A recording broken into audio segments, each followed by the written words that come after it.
नमस्कार दोस्तों, हम लेकर आ चुके हैं आप लोगों के लिए 20 मिनट में शाम की 50 ताज़ा और बड़ी खबरें बताएंगे दोस्तों। आखिरकार कैसे अब वॉशिंगटन तक मचा दोस्तों रॉकेटों की बौछार। जी हां, दरअसल आपको बताते चले इराक में अमेरिका की सबसे बड़ी सैन्य छावनी पर रॉकेटों की हो गई है बारिश बगदाद में। आखिरकार क्यों दोस्तों? राहुल गांधी की भारत जोड़ो यात्रा के दौरान दोबारा भारत जोड़ो यात्रा पर हमला होने से भड़के राहुल गांधी भिड़ गए बीजेपी के गुंडों से।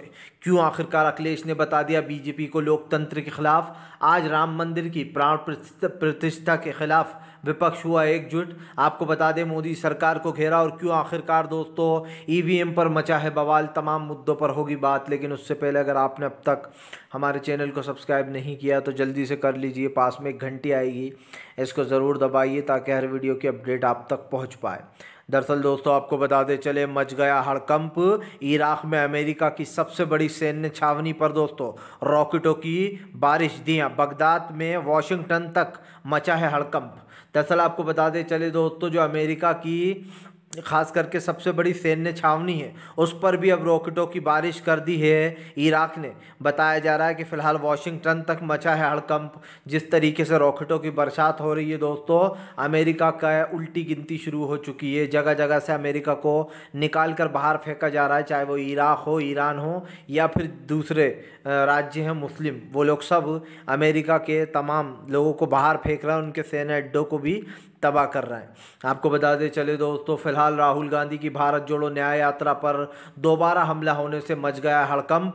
राहुल बोले मैं इनसे नहीं डरता, जैसे ही बस से उतरा भाग गए बीजेपी के डरपोक गुंडे। दरअसल दोस्तों बीजेपी और आरएसएस के कार्यकर्ता क्या सोचते हैं? राहुल गांधी ने कहा कि क्या मैं उनसे डरता हूं? मैं नहीं डरता। हुआ कुछ यूँ दोस्तों कि कल फिर से दोबारा से राहुल गांधी की बस पर हमला हो गया। यही नहीं, राहुल बीजेपी के कुछ कार्यकर्ता आकर मोदी मोदी के नारे लगाने लगे और वहीं पर भारत जोड़ो न्याय यात्रा में बीजेपी का झंडा लहराने लगे। इससे दोस्तों एक चीज़ तो साबित हो जाती है कि बीजेपी में डर का बड़ा जो है वो फैक्टर दिखाई दे रहा है। और ये डर का फैक्टर साफ बताता है कि बीजेपी राहुल गांधी की भारत जोड़ो न्याय यात्रा से पूरी तरीके से सहमी हुई है। असम के मुख्यमंत्री पर राहुल जमकर घर से उन्होंने कहा कि सबसे भ्रष्ट मुख्यमंत्री है असम का हेमंत विश्वकर्मा। उसका बेटा, पत्नी, तमाम लोग भ्रष्टाचार में डूबे हुए हैं। राहुल गांधी ने कहा कि मैं नहीं डरता आरएसएस और बीजेपी वालों से। आखिरकार दोस्तों आपको बता दे चले इजराइल ने मान लिया कि वो लड़ने में हो रहा है असमर्थ, क्योंकि फ़लस्तीनी भी हो रहा है अब गाज़ा में शामिल। दरअसल दोस्तों आपको बता दें चले फिलहाल इजराइल को हमास को हराना हमारे लिए इसलिए मुश्किल हो रहा है क्योंकि हमास के साथ साथ अब फ़लस्तीन के लोग भी हैं, इस वजह से हम हरा नहीं पा रहे हैं। दरअसल दोस्तों आपको बता दें चले अब हमास का साथ क्योंकि फ़लस्तीन के तमाम लोग दे रहे हैं, इसलिए इजराइल ने इस बात को खुद कबूला है। इजराइल का कहना है कि फ़िलहाल उसको हमास को हराने में इसलिए देर हो रही है क्योंकि हमास का साथ अब फ़लस्तीन के कई लोग दे रहे हैं। दरअसल दोस्तों साफ दिखाई दे रहा है कि फ़लस्तीन और हमास की, इजराइल और हमास की इस लड़ाई में हमास इजराइल के ऊपर भारी पड़ रहा है क्योंकि फ़लस्तीन के जो लोग हैं दोस्तों वो भी हमास का साथ दे रहा है। उन्हें ऐसा लगता है कि हमास ने उनके लिए ही ये लड़ाई शुरू की थी दोस्तों।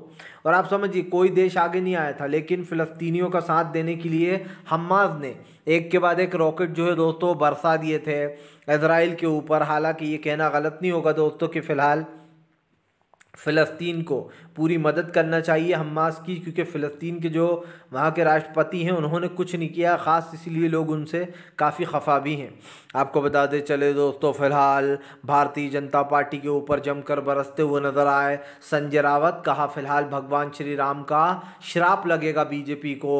वो उद्धव ठाकरे की फैमिली को नहीं बुला रही जिन्होंने बड़ा योगदान दिया था, लेकिन उन लोगों को बुलाया जा रहा है बड़े बड़े फिल्मी सितारों का जिनका राम मंदिर से कुछ लेना देना नहीं है। उन्होंने बीजेपी के ऊपर हमला बोलते हुए कहा कि अपनी राजनीति को चमकाने के लिए अधूरे मंदिर की प्राण प्रतिष्ठा की जा रही है, ये बहुत ही गलत है। यही नहीं, संजय रावत ने कहा कि प्रधानमंत्री नरेंद्र मोदी, ये सरकार रावण का दूसरा रूप है, ये रावण की तरह ही अहंकारी है। यही नहीं, संजय रावत ने यह भी कहा कि फिलहाल आने वाले समय में इनको श्राप लगेगा और देखना इनकी रावण वाली अहंकारी सरकार बहुत जल्दी सत्ता से बाहर अब चली जाएगी। जाहिर सी बात है दोस्तों, कंगना रनावत जैसे लोगों को बुलाया जा रहा है जो लोग जहर उगल रहे हैं विपक्ष के ऊपर।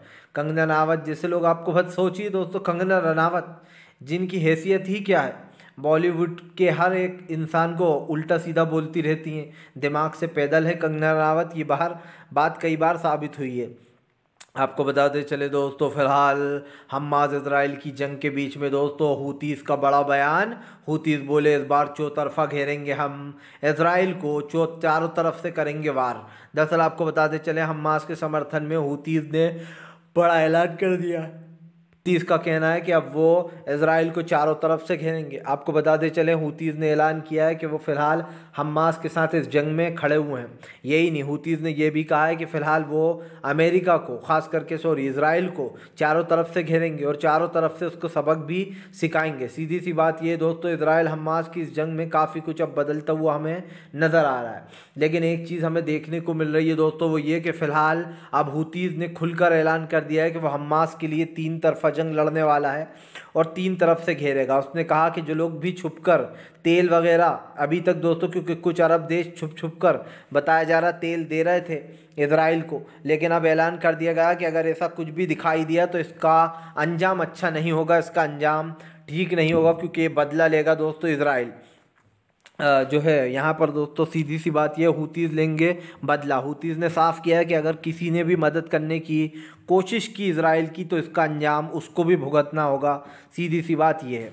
आपको बता दें चले दोस्तों, फिलहाल राहुल गांधी के ऊपर हुआ हमला तो भड़क गए जो है यहाँ पर दोस्तों मल्लिकार्जुन खड़गे ने बीजेपी और हेमंत विश्वकर्मा को बता दिया कायर।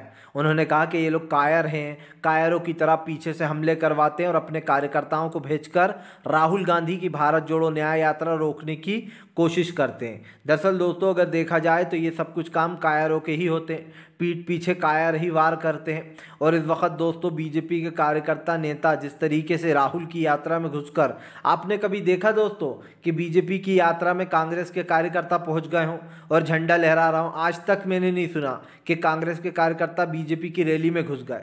सिर्फ बीजेपी ही एक ऐसी पार्टी है दोस्तों जो गुंडों को पाल कर रखती है। और इसका सबसे बड़ा सबूत ले लीजिए, बीजेपी के कौन कौन सहयोगी दल है, आरएसएस और जो है दोस्तों बजरंग दल, विश्व हिंदू परिषद, वीएचपी, ये तमाम बीजेपी के छोटे छोटे संगठन हैं। जबकि कांग्रेस कोई भी ऐसा धार्मिक संगठन नहीं बनाती, ना वो ऐसे लोगों को अपने साथ जोड़ती है। यही फ़र्क है दोस्तों कांग्रेस की विचारधारा में और बीजेपी की गुंडागर्दी वाली विचारधारा में, इन दोनों में बहुत अंतर है। आपको बता दें चले दोस्तों, असदुद्दीन ओवैसी का फिर से एक बार फूटा दर्द। तो ओवैसी बोले 500 साल तक पढ़ी हमने बाबरी में नमाज, हमें हमेशा याद रहेगा ये फ़ैसला। उन्होंने कहा कि फ़िलहाल इस फैसले को मुसलमान कभी नहीं भूल सकते, ये जो बाबरी मस्जिद का फ़ैसला था। उन्होंने कहा कि बीजेपी इसको कोर्ट का फैसला जो आया उसका सभी ने सम्मान किया, लेकिन बीजेपी इसको एक बड़ा कार्यक्रम बनाकर जानबूझकर एक तो राजनीति कर रही है, ऊपर से मुसलमानों के ज़ख्मों पर नमक भी छिड़क रही है। यही नहीं, उन्होंने कहा कि वहाँ पर मस्जिद थी, कोर्ट ने भी इस बात को एक्सेप्ट किया है, लेकिन उसके बावजूद भी मुसलमानों ने, क्योंकि जाहिर सी बात है दोस्तों भाईचारे की जहाँ बात आती है तो हमारा देश एकता ज़रूर बताता है। और बात दोस्तों एक मस्जिद या मंदिर की नहीं है, ये बात दोस्तों बीजेपी की गंदी राजनीति की है कि बीजेपी, आप समझ लीजिए, एक मस्जिद के बाद उन तमाम मस्जिदों पर याचिकाएं दायर करवाती है। आपको क्या लगता है, कोई भी मुंह उठाकर जाता है और याचिका दायर कर देता है कि इस मस्जिद का सर्वे कराओ, यहाँ 500 साल पहले मंदिर था? ये क्या वो खुद करते हैं? नहीं, इनको भेजने वाले पीछे बीजेपी वाले होते हैं दोस्तों। ये जो केस लगवाए जाते हैं बीजेपी वाले लगवाते हैं, किसी को भी भेज देते हैं और विरोध प्रदर्शन करवा देते हैं कि इस मस्जिद पे, यह मस्जिद की जगह तो हमारा मंदिर था। और आप समझिए ऐसा शाही ईदगाह के साथ हो रहा है, ज्ञान व्यापी के साथ हो रहा है। आप देख लीजिएगा, राम मंदिर के बाद अब सबसे लंबा केस ज्ञान व्यापी का ही चलेगा, मैं आपको लिख के दे सकता हूँ, क्योंकि खुद सुप्रीम कोर्ट ने ये कह दिया कि ये वर्शिप एक्ट में नहीं आती, ये वाली जो बाबरी मस्जिद, ये जो ज्ञान व्यापी मस्जिद है। इसका क्या मतलब समझे हम, कि आप खुद ही धर्म की राजनीति को आप भी बढ़ावा देते हो और ये कह देते हो कि अब ये हम आपकी आस्था को ध्यान में रखते हुए ये आखिरी बार है जब हम इस चीज़ का आपको आदेश दे रहे हैं ज्ञान व्यापी का। ऐसे आखिरी बार कर करके दोस्तों एक एक करके सारी मस्जिदों के सर्वे कराया जाएंगे। आप समझिए इससे क्या संदेश जाता है, इससे भाईचारा कमज़ोर करने की कोशिश की जा रही है। लेकिन आप सबको संयम बरतना है, क्योंकि हम लोग दोस्तों प्यार से चलने वाले लोग हैं। हिंसा किसी भी बात का समाधान नहीं होती है और हिंसा से सिर्फ नुकसान होता है, ये बात हमेशा याद रखिए। आपको बताते चले दोस्तों, फिलहाल बीजेपी के ऊपर जमकर भड़कते हुए नजर आए अरविंद केजरीवाल। केजरीवाल बोले राहुल गांधी की न्याय यात्रा पर हमला बहुत ही निंदनीय, बीजेपी डरपोक पार्टी है। दरअसल आपको बता दें केजरीवाल भी अब राहुल के समर्थन में उतर गए। अरविंद केजरीवाल का कहना है कि राहुल जी की यात्रा पर इस तरीके से हमला करना ये बहुत ही दुखदायक है। उन्होंने कहा कि देश के लोकतंत्र को बीजेपी ख़त्म कर रही है, देश के लोकतंत्र का इस तरीके से अपमान करना ये सही नहीं है। बाबा साहब अम्बेडकर ने दोस्तों सबको एक जैसा संविधान, एक जैसा हक दिया है। बाबा साहब अम्बेडकर ने, आप समझिए, फ्रीडम ऑफ स्पीच यानी कि खुलकर आपको बोलने की पूरी आज़ादी है। हम आज़ाद इंडिया में रहते हैं दोस्तों, किसी ग़ुलाम इंडिया में नहीं रहते कि बीजेपी के लोग हमें डरा लेंगे, मीडिया को डरा लेंगे। वो मीडिया अलग है जो बीजेपी से डर जाती है। वो मीडिया बीजेपी के तलवे चाटने वाली मीडिया है जो आजकल मेन मिनिस्ट्री मीडिया वही कर रही है, चाहे वो आज तक चैनल हो, एबीपी हो, तमाम जितने भी बड़े चैनल हैं वो मोदी और गोदी भक्ति में डूबे हुए हैं। लेकिन हमारा काम सिर्फ आप तक सच पहुंचाना है और हम वही कर रहे हैं दोस्तों। गोदी मीडिया जो है वो मोदी सरकार के तलवे चाट रही है, लेकिन जो मेन मीडिया दोस्तों सोशल मीडिया है वो आप तक सच पहुंचाने का काम कर रहा है और करता रहेगा जब तक कि इस देश में वापस से बाबा साहब अम्बेडकर की विचारधारा नहीं आती, उसी से देश नहीं चलता। आपको बता दें चले दोस्तों, फिलहाल इजराइल हमास की जंग के बीच में बुरी तरीके से फंस गया दोस्तों अमेरिका। ना इधर का रहा ना उधर का रहा। वो कहते हैं ना दोस्तों, एक शेर है बहुत पुराना, ना विसाले सनम मिला ना खुदा मिला, ना विसाले सनम, ना इधर के रहे ना उधर के हम। वही काम इस वक्त दोस्तों अमेरिका के साथ हो रहा है और अमेरिका पूरी तरीके से फंस गया। दरअसल आप समझिए, अमेरिका कहता है कि गाज़ा पट्टी को हासिल करने के बाद एक फ़िलिस्तीनी राज्य बनाकर फ़िलिस्तीन को सौंप दिया जाए। ये किसने कहा है? अमेरिका ने। लेकिन इजराइल कहता है कि ऐसा बिल्कुल नहीं होगा, ये नामुमकिन है। हम गाज़ा को खुद रखेंगे अपने पास और वहाँ की सुरक्षा भी हमारे अंडर रहेगी। मतलब साफ है दोस्तों, इजराइल जो है वो गाज़ा पर कब्ज़ा करना चाहता है, वो गाज़ा को अपना हथियाना चाहता है और अपना बनाना चाहता है, और इसमें पूरा साथ उसका अमेरिका ने दिया है। अमेरिका जो अब ज्ञान बांट रहा है दोस्तों, जो अच्छा बनने का नाटक कर रहा है, वो बंद कर दे। ये 25,000 मौतें किसकी वजह से हुई हैं दोस्तों? अमेरिका की वजह से हुई हैं। ये 25,000 मौतों का जिम्मेदार दोस्तों सिर्फ अमेरिका है और इस बात को दोस्तों झुटलाया नहीं जा सकता कि फ़िलहाल अमेरिका की वजह से ही ये सब कुछ हुआ है। क्योंकि दोस्तों साफ दिखाई दे रहा है इस वक्त अमेरिका में जो हो रहा है, अमेरिका जो करवा रहा है, क्या वो दोस्तों किसी से छुपा हुआ है? आज भी ये चीज़ें हमारे सामने आती रहती हैं कि आखिरकार किस तरीके से ये सब कुछ किया जा रहा है। और भारतीय जनता पार्टी जो अमेरिका है इसमें शामिल है इजराइल और हमास की जंग में, क्योंकि उसने इजराइल का हर गलत काम में साथ दिया है, फिज़िकली भी और दोस्तों जो है यहाँ पर प्रैक्टिकली भी। आपको बता दें चले दोस्तों, फिलहाल एक बार फिर से मच गया घमासान। जी हाँ, दरअसल आपको बता दें चले दोस्तों, अब राहुल गांधी के समर्थन में उतरा पूरा इंडिया गठबंधन ने एक एक करके बीजेपी को लिया लपेटे में। दरअसल आपको बता दें चले दोस्तों, इंडिया गठबंधन ने राहुल गांधी का सपोर्ट किया। उन्होंने कहा कि राहुल की न्याय यात्रा कोई इनलीगली नहीं है जो बीजेपी के लोग हमले करवा रहा है। दरअसल दोस्तों हेमंत विश्वकर्मा एक भ्रष्ट नेता तो है ही, सीएम तो है ही, लेकिन दोस्तों हेमंत विश्वकर्मा के ऊपर यह आरोप भी लग रहा है कि वो राहुल गांधी की यात्रा के ऊपर नॉन स्टॉप हमले करवा रहा है। क्योंकि दोस्तों पहले तो हेमंत विश्वकर्मा ने राहुल गांधी को धमकाया। उन्होंने कहा कि आप शहरी इलाकों से भारत जोड़ो न्याय यात्रा नहीं निकाल सकते, मैं आपको सिक्योरिटी नहीं दूंगा। जब बिना सिक्योरिटी के राहुल गांधी ने यात्रा निकाल ली तो हेमंत विश्वकर्मा बौखला गए। फिर उन्होंने ये धमकी दी कि मैं राहुल के ऊपर एफआईआर दर्ज कर लूँगा, और कर भी ली, एफआईआर दर्ज कर ली उन्होंने। और उसके बाद दोस्तों वो धमकाने लगे कि मैं राहुल को गिरफ्तार भी कर सकता हूं। तब भी राहुल गांधी नहीं डरे। राहुल गांधी ने खुली चेतावनी दी कि गिरफ्तार करना है तो कर लो, मैं नहीं डरने वाला तुम लोगों से। क्योंकि जाहिर सी बात है दोस्तों, इस तरीके से किसी की न्याय यात्रा रोकना, अगर राहुल गांधी एक आज़ाद इंडिया में रहते हैं दोस्तों, कोई वो ऐसी जगह तो रहते नहीं है जहाँ पर दोस्तों आप समझिए लोकतंत्र ख़त्म है। राहुल गांधी को रोकना बीजेपी के लिए नामुमकिन है। जिस दिन दोस्तों आप समझिए सत्ता पलटी, उस दिन बीजेपी की उल्टी गिनती शुरू हो जाएगी। जो लोग आज सीबीआई ईडी के बल पर घूम रहे हैं ना, झूम रहे हैं, आप देखना जब विपक्ष की सरकार आएगी और विपक्ष जब ये कार्रवाइयाँ करेगा तो बीजेपी को लोकतंत्र याद आ जाएगा। बीजेपी को ये याद आने लगेगा कि अरे ये लोग तो हमारे ऊपर गलत कार्रवाई कर रहे हैं, लोकतंत्र की हत्या कर रहे हैं, हमारे ऊपर छापे पड़वा रहे हैं, गलत है ये। आप समझिए, देखना बीजेपी की बोली बदल जाएगी। जो लोग अभी लोकतंत्र की खुद ही हत्या कर रहे हैं वो लोग लोकतंत्र की बातें करेंगे जब सत्ता से बाहर हो जाएंगे। तो आपको बता दें चले दोस्तों, फिलहाल देश की राजनीति में उबाल। अखिलेश बोले पीडीए ही बीजेपी को देगा मात, इस बार उत्तर प्रदेश से शुरू करेंगे हम खेल। दरअसल आपको बता दें चले दोस्तों, अखिलेश यादव ने ऐलान किया है कि फिलहाल पीडीए जो है वो पूरी तरीके से बीजेपी को कर देगा साफ। जाहिर सी बात है दोस्तों, इस वक्त जो है यहाँ पर काफ़ी कुछ बड़े बदलाव होने वाले हैं। लेकिन सवाल ये है दोस्तों कि फ़िलहाल अब एक बड़ा वो काम होता हुआ यहाँ पर ये नज़र आ रहा है कि फ़िलहाल अखिलेश ने बीजेपी की आलोचना भी की है। अखिलेश यादव ने कहा कि बीजेपी की गुंडागर्दी आए दिन देखने को मिलती है और ख़ास करके चुनाव के दौरान तो कुछ ज़्यादा ही।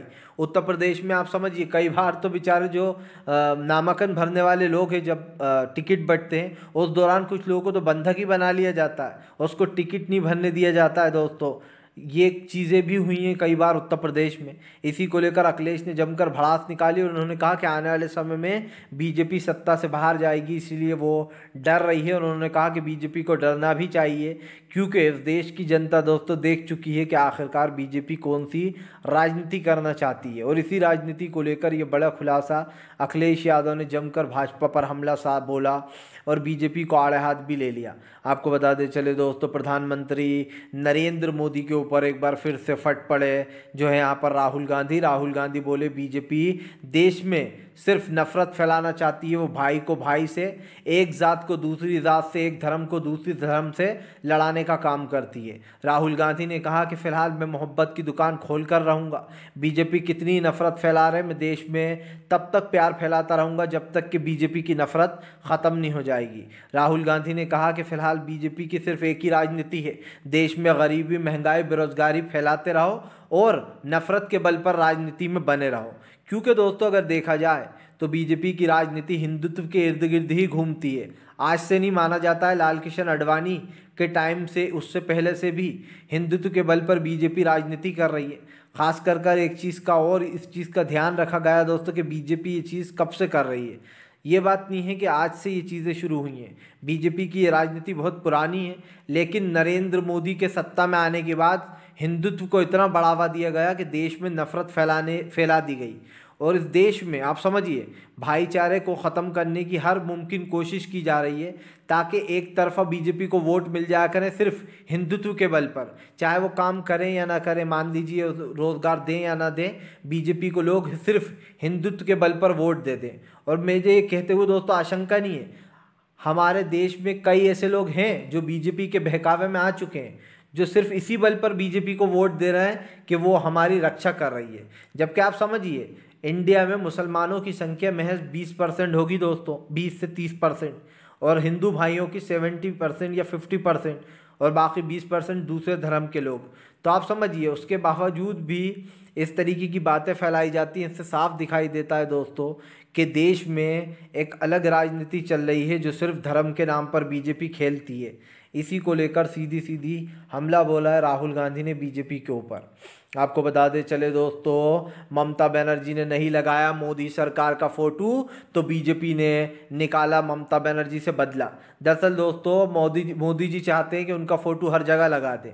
पेट्रोल टैंकों पर मोदी का फ़ोटो, हवाई अड्डों पर मोदी की एलईडी पर जो है दोस्तों वीडियोस चलते रहते हैं, रेलवे स्टेशन पे प्रधानमंत्री के फ़ोटोज़ वगैरह। ये सरकार दोस्तों प्रचार और प्रसार पर इतना पैसा खर्च करती है जितने में इस देश के कई लोगों को रोज़गार मिल सकता है। लेकिन बीजेपी अपने सिर्फ दिखावे के लिए प्रचार प्रसार पर करोड़ों बर्बाद कर देती है, करोड़ों रुपए। लेकिन सवाल सिर्फ ये नहीं है, सवाल क्या है दोस्तों कि ममता बनर्जी ने बीजेपी का फ़ोटो नहीं लगाया उनके यहाँ पर प्रचार का। तो ममता बनर्जी के जब खास करके योजनाओं में पीएम नरेंद्र मोदी का फ़ोटो नहीं लगाया तो उनकी योजना का पैसा रोक लिया गया। जबकि केंद्र सरकार का काम है कि जितना पैसा राज्य को आवंटित कराना पड़ता है वो कराना ही पड़ता है, लेकिन उसके बाद भी मोदी सरकार खास करके उन विपक्ष राज्यों का पैसा रोक लेती है जहां पर विपक्ष की सरकारें हैं। फिलहाल आपको हमें कमेंट करके बताना है आपको क्या लगता है, ये सरकार घमंडी हो चुकी है। वीडियो अच्छा लगे तो लाइक करें, चैनल पर पहली बार आए सब्सक्राइब दोस्तों।